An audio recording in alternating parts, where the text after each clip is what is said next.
Hi, I'm Ethan Nemeth with Parker and Jake.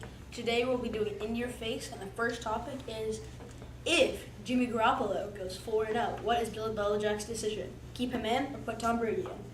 Okay, so I'm going to say if he goes 4-0, I'd say start him the next game. Maybe give him a chance. Give him one quarter. If he's not doing so well, you can put Tom Brady in. If he's doing well, maybe you keep it in. I think you got to play around with it. If you're 4-0, I think you can afford a loss at that point.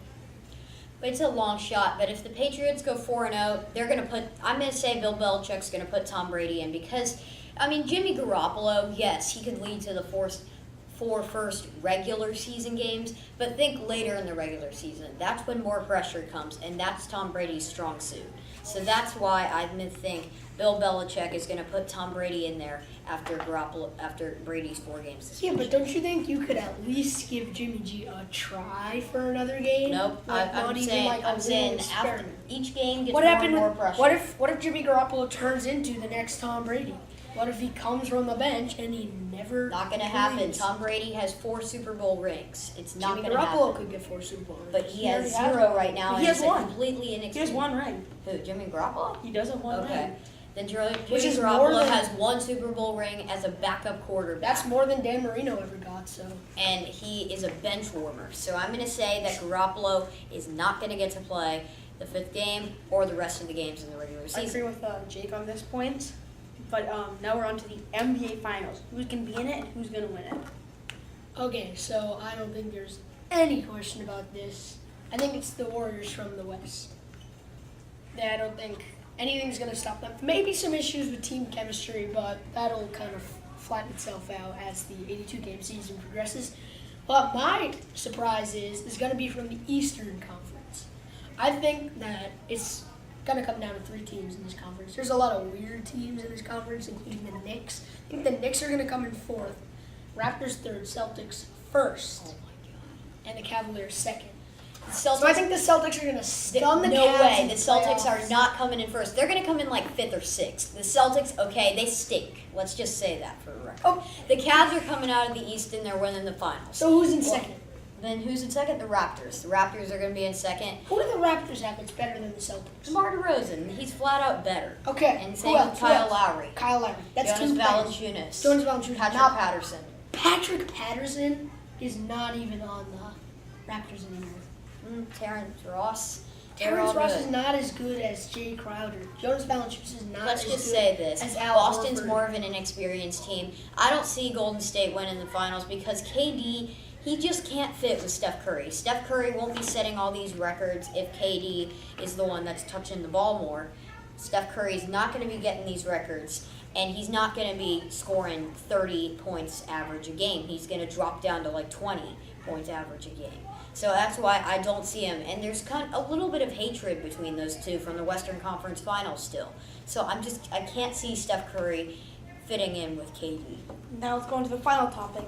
The the MVP for both the NL and the AL. Who do you think is going to be? So my AL MVP is going to be Jose Altuve, the little guy. He's got the best batting average in all of baseball, AL and NL. He has hit for the most power with 12 home runs so far. For a guy who's only 5'10", that's not bad. So I'm going Jose Altuve. He's got speed. He's got a glove. I guess he's got some power now, and he hits for monster average. I'm saying for the AL MVP, I'm going with Mike Trout. He's just such a good player. So many home runs. He's putting up a couple of good records, and he keeps continuously getting better each year. I don't think Mike Trout is good enough to be called just this year an MVP. He started off really slow. That slow start's holding down his batting average. I don't think he's good enough. But the My slow NL start, MVP. but he's really improved as the season's gone on. He may have had a slow start, but he's gotten back up to the top this season. My That's what I'm NL MVP is going to be a little bit of a sleeper. Definitely a good player on a lot of writers' radars, but the big names, Anthony Rizzo, Chris Bryant, I don't think those guys are going to be it. It's going to be Daniel Murphy from the Washington Nationals. He has the second best average in baseball. He's hitting .358 right now. He is all over his former team, the Mets. He's got 7 home runs, against them this year alone, which is absolutely awesome for the team he just left. He's hitting for average, he's hitting for power. Not known for his glove. In fact, he made a crucial error in the World Series last year, but he stepped it up. Now he's playing first base with the bigger glove. I think that's helping him out. He's been fine in the field. I think Daniel Murphy is your NL MVP. I mean, Daniel Murphy is good, but I'm going to say Anthony Rizzo is going to be MVP. He's just such a good player, and he's really, really improved since last season. He's just really gotten better in every part of his game. He's just really improved and become a really good player. I don't think it can be Rizzo because you're right, he hits for power. He's a monster hitter. He's a good fielder for a big guy at first base. But his batting average is consistently in the upper 200s, which is not where you want it. 289, I believe, is what he's hitting right now. That's one of the first things that catches your eye with a MVP candidate is the batting average. Like you said, Trout, he's hitting 3.0 something. Altuve's up at 370 something. Daniel Murphy 358. So all our three guys before are average and power hitters. But I do think Anthony Rizzo, with the way he's improving this season, I think he can bring that batting average up just a little bit. But I think he's definitely a contender, if not the winner of the NL MVP. And what about total MVP? Who do you think is going to take? Total MVP of the league for me is Jose Altuve. You know, I'm going with Mike Trout. He's just really, really good. Lots of home runs.